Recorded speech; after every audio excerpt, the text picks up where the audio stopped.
What I'd like to show you in this video is how to sample, basically. I'm going to use 4 well-known examples. I'm going to show you how to prepare the audio files for sampling and how to pinch that sample. I often get asked, A, how to sample generally, and B, is it possible to separate out the different instruments of the track and maybe pinch one of those to use in one of your tracks? Well, the answer is yes, but not particularly easily. You'd need a separate piece of software for this. All of these examples, what the artist who has sampled the original has done is just found a section of the music that they would like to use in their new piece and just used the whole thing. So they've not separated out any instruments.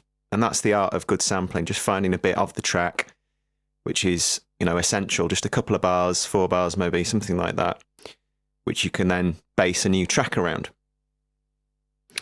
So for argument's sake, let's start off with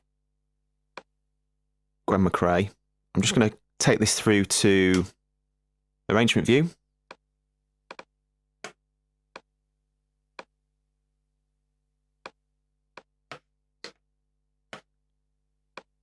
Notice I've got warp off at the moment. Just going to have a quick listen.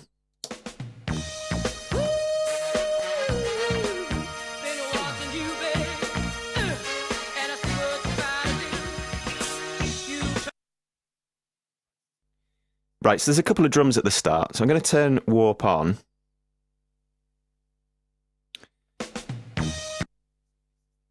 So this is the downbeat. This is the first beat of the first bar, really. This is just sort of a couple of leading snare hits, which I'm going to omit for the time being. I'm going to make myself a marker here, warp marker. I'm going to right click, set 111 here. Straight away I'm going to right click that marker again.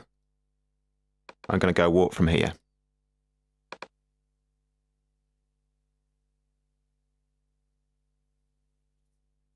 Just turn the metronome on and see how it's done.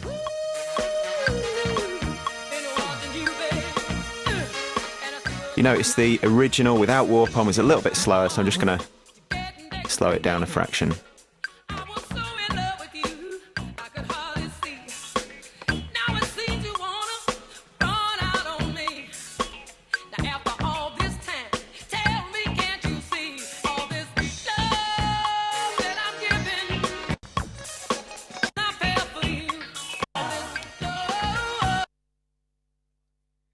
And Live has done a really good job of warping that. So now I need to just scan through the track and just find where Cassie has pinched their sample from. Just turn the metronome off for this.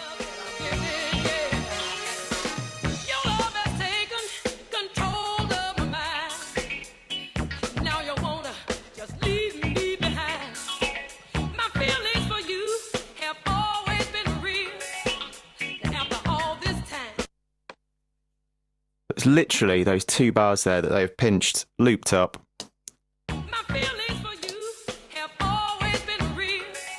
And created a new track from. So what we can do is Command E or Control E on the PC, split, just to split the rest of that clip off, delete everything apart from the sample that we would like to use. In fact, what you can do if you want is Control click or right click and pick the option to crop the clip, so that's all we've got left. So Command L to loop the arrangement around the sample.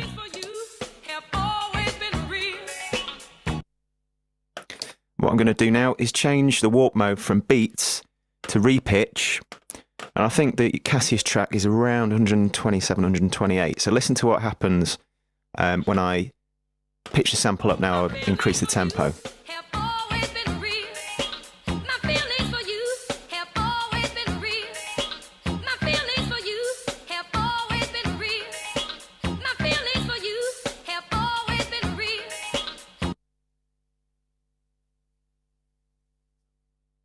So unlike all of the other warp modes, repitch, the transposition or the pitch of the sample is linked to the tempo. So that's the first example. Let's have a look at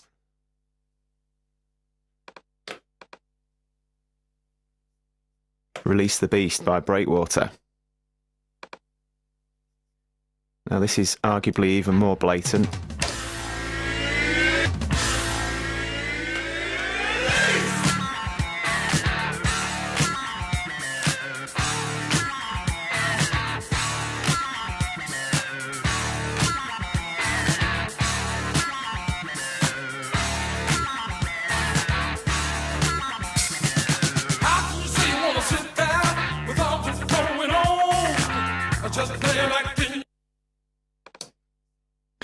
So you can hear that Daft Punk, the king of samplers, in a lot of their tracks, the whole basis for the track is this, you know, well-selected sample. I mean, who's heard of Breakwater, with all due respect to Breakwater, before Robot Rock? I know I hadn't.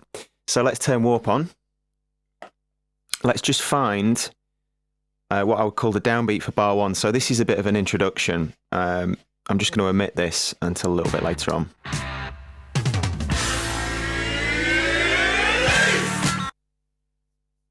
There, so this transient marker is indicating where the downbeat is. If we zoom in a little bit, you can see maybe it's fractionally out. You can see how the waveform changes there when the kick drum comes in. So I might just make a marker there. Although remember, we are dealing with a 512th of a bar in this magnification, so a very small fraction. So I've made a marker. Same process as before, exactly the same process. Right click, set 111 here, right click again straight away, warp from here, zoom out. Let's just slow that down a little bit and listen to see how live's done with the metronome on.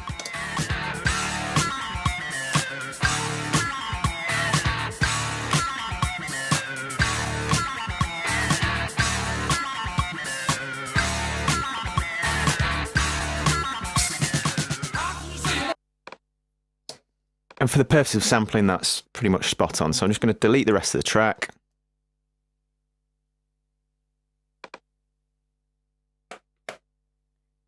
And what you might need to do, because it's a live band, you can see that there's a couple of hits out here and there, which you might want to tidy up.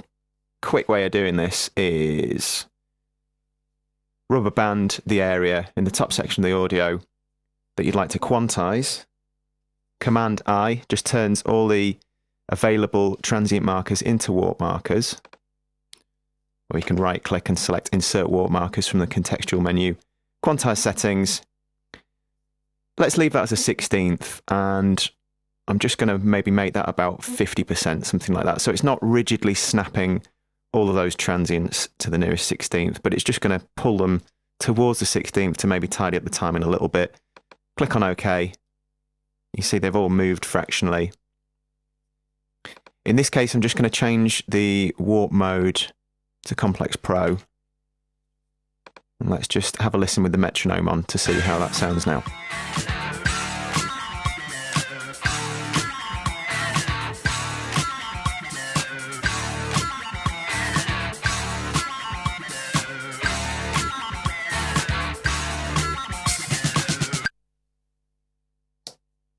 There we go. So we don't even need all of that. We could just loop up perhaps that section.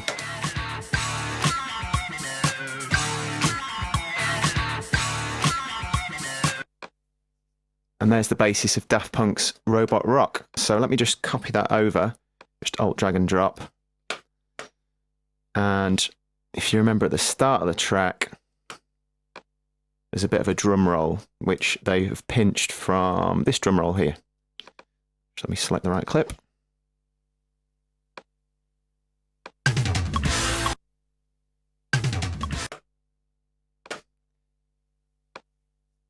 Just resize that.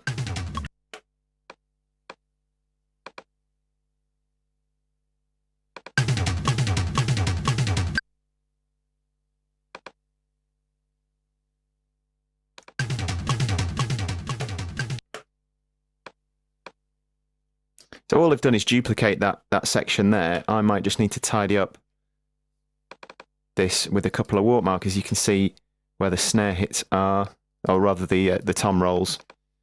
Sorry, it's a set of tom rolls. You might just need to tidy those up with some warp markers. Let's just duplicate that across now. See how that sounds. Remember, it's always handy to keep the metronome on.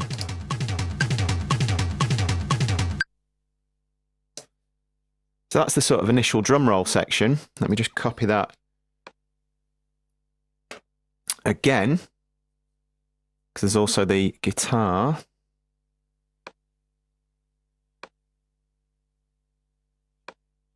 Which again, I'm just going to set the start marker.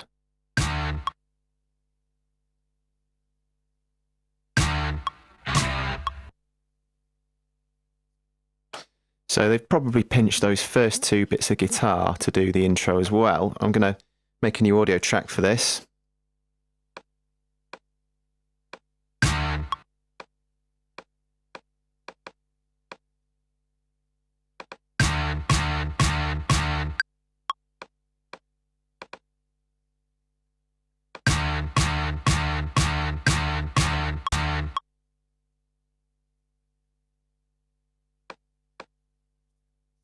Just to copy a smaller portion of that, just rubber band, hold Alt, drag and drop.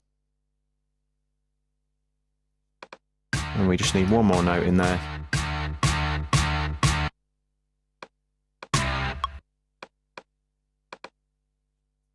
Okay, I'm just going to tidy this up.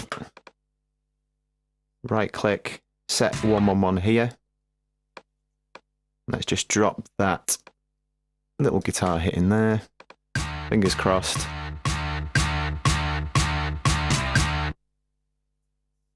The timing's slightly out.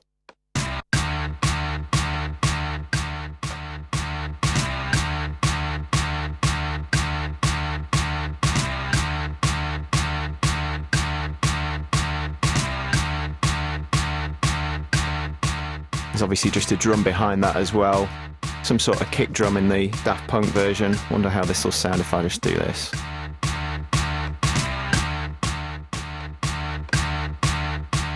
I probably need something a little bit heavier, like a kick drum, which obviously you can program using something like Drum Rack.